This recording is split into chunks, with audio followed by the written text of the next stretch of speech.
4000 करोड़ का बजट, 10 साल की प्लानिंग और बॉलीवुड सिनेमा की सबसे बड़ी फिल्म। इस फिल्म के टीजर को सिर्फ 24 घंटे ही हुए हैं अपलोड हुए और सिर्फ 24 घंटे में इस फिल्म को हेट मिलने लगी। ट्विटर पर बायकॉट रामायण ट्रेंड करने लगी। लोग कंप्लेंट करने लगे कि VFX कार्टूनिस्ट लग रहे हैं। प्रभास के फैन उसकी आदि पुरुष को डिफेंड कर रहे हैं और इन सब चीजों में सबसे बड़ा पॉइंट, रणवीर कपूर को गलत कास्ट कर लिया, ये ट्रेंड कर रहा है। लेकिन क्या सच में रणवीर कपूर की कास्टिंग गलत है? और क्या VFX एक्चुअल में इतने खराब हैं? क्या आदि पुरुष से ये फिल्म कंपैरिजन करी जा सकती है? तो अगले कुछ मिनटों में मैं सब कुछ बताऊंगा कि एग्जैक्टली क्या हो रहा है। तो रामायण का टीजर ड्रॉप होता है पूरे 2.5 मिनट का और इंटरनेट पे रामायण का टीजर ट्रेंड करने लगता है और फिर स्टार्ट होती है हेट, ट्रोलिंग और रामायण बॉयकॉट ट्रेंड होने लगता है। लेकिन सोचने वाली बात यह है, क्या सिर्फ 2.5 मिनट की टीजर से हम पूरी फिल्म को जज कर सकते हैं और या फिर इस सब के पीछे कुछ और वजह है? और अगर आप इस पॉइंट तक कंफ्यूज हो कि सही क्या है और गलत क्या है तो वीडियो एंड तक जरूर देखो,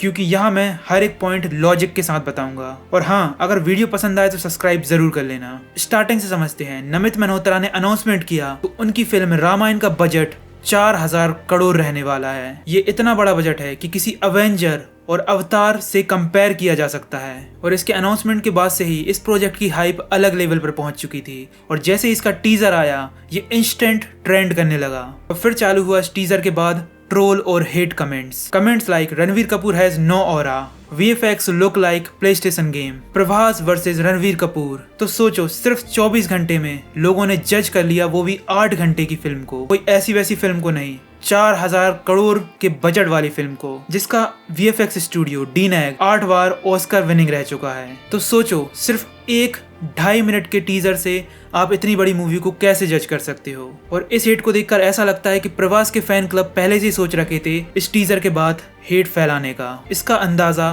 कंपैरिजन मीम से लग सकता है, जहां पर एक साइड प्रभास और दूसरी साइड रणवीर कपूर को कंपेयर किया जा रहा है। बट टू बी ऑनेस्ट, क्या आपको लगता है कि प्रभास की आदि पुरुष नमित मल्होत्रा की रामायण की बराबरी कर सकती है? तो सबसे पहला पॉइंट जिसकी वजह से रामायण को सबसे ज्यादा हेट मिल रही है, रणवीर कपूर गलत चॉइस है रामायण के लिए। तो to be honest, Ranbir Kapoor Bollywood का सबसे टैलेंटेड एक्टर्स में से एक है, जहां पर उसने एनिमल में साइकोपैथ का रोल, संजू में एडिक्ट का रोल और रॉकस्टार में लवर का रोल करा है। और हम कैसे भूल सकते हैं बर्फी और तमाशे का आइकॉनिक रोल। लेकिन कुछ सर्टन लोगों को रणवीर कपूर का भगवान श्री राम का रोल डाइजेस्ट ही नहीं हो रहा। लोग आर्ग्यू कर रहे हैं कि रणवीर कपूर में ऑरा नहीं है, रणवीर सिंह को लेना चाहिए था, किसी न्यू चेहरे को लेना चाहिए था। कुछ लोग तो ये तक सजेस्ट कर रहे हैं कि जिन लोगों ने पहले भी रामायण में काम करा है, टीवी एक्टर्स, उनको लेना चाहिए था। तो चलो ठीक है, मुझे बताओ कि रणवीर कपूर नहीं तो कौन? रणवीर सिंह, जैसे धुरंधर मूवी से पहले रोज गालियां सी पड़ रही थी, जैसे ट्रोल किया जाता था उसके फैशन सेंस को लेकर, उसकी मूवी चॉइसेस को लेकर। और नो डाउट कि रणवीर सिंह टैलेंटेड एक्टर है, पर धुरंधर से पहले रणवीर सिंह की इमेज काफी ज्यादा डाउन हो चुकी थी। और अगर हाइपोथेटिकली देखा जाए कि अगर रणवीर सिंह को रामायण के लिए कास्ट कर भी लिया जाता, तब भी लोग ट्रोल करते कि किसको कास्ट कर लिया है, वहां पर भी लोग आर्ग्यू करते। और रही बात न्यू चेहरे की या टीवी एक्टर्स की जो पहले रामायण में काम कर चुके हैं, नो डाउट कि वो लोग भी टैलेंटेड हैं और नो डाउट कि नया चेहरा जो आता वो भी टैलेंटेड होता। पर एक बात सोचने वाली है कि कोई प्रोड्यूसर 4000 करोड़ का बजट किसी नए चेहरे पे क्यों ही लगाएगा? आप खुद ही सोचो, अगर आपके पास 4000 करोड़ का बजट होता तो क्या आप एक ऐसे एक्टर पे लगाते जो वेल नोन है, जो क्राफ्ट को जानता है, जो एक्टिंग को जानता है, जिसकी एक्टिंग सभी को पता है?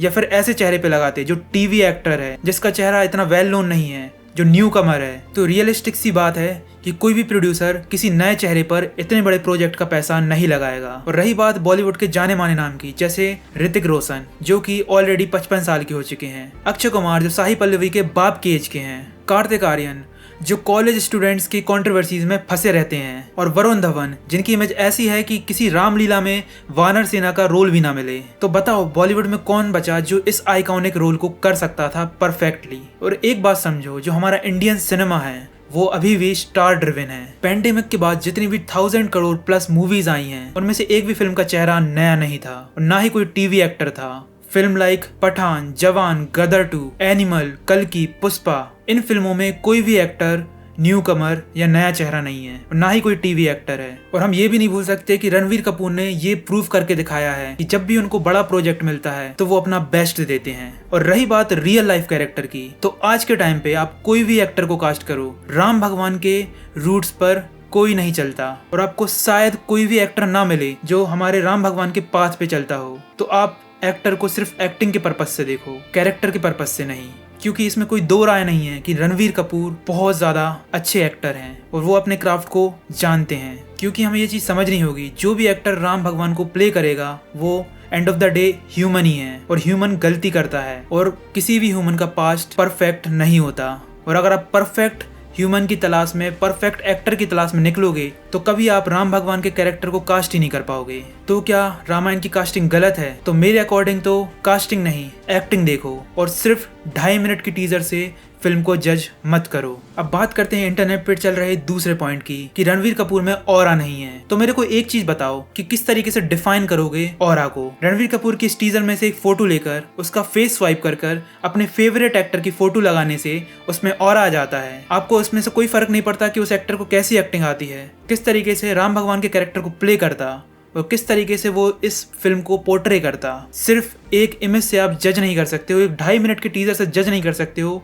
कि रणवीर कपूर में ऑरा है या नहीं। जब आप फिल्म देखोगे तब आपको पता चलेगा कि ऑरा किसे कहते हैं। और रही बात VFX की, तो VFX को और ज्यादा पॉलिश और फिक्स करा जा सकता है और जो रामायण का VFX प्रोडक्शन हाउस है वो 8 बार ऑस्कर विनिंग रह चुका है। तो आप समझ सकते हो किस कैलिबर का VFX देखने को मिलेगा हमें। और इवन अगर आप टीजर को ध्यान से देखते हो तो मुझे नहीं लगता कि VFX में कोई कमी है। इवन आपको कुछ मूवमेंट गेम लाइक लगेंगे पर वो इतने पॉलिश हैं कि उसका एक फ्रेम पूरी आदि पुरुष के फिल्म के बराबर है। और अभी आप वेट करो, जब ट्रेलर आएगा और जब मूवी आएगी तब पता चलेगा कि किस कैलिबर के VFX देखने को मिलेंगे। और आखिरी में पॉइंट है प्रभास वर्सेस रणवीर कपूर की। तो अगर आप एक्टिंग के पर्सपेक्टिव से कंपेयर कर रहे हो तो नो डाउट रणवीर कपूर का अपर हैंड रहेगा हर पर्सपेक्टिव में। और अगर आप सिर्फ मूवी टू मूवी कंपेयर कर रहे हो कि आदि पुरुष और रामायण, तो भाई आपसे बड़ा गधा कोई नहीं है। क्योंकि 1000 टाइम बेटर है सिर्फ 2.5 मिनट का टीजर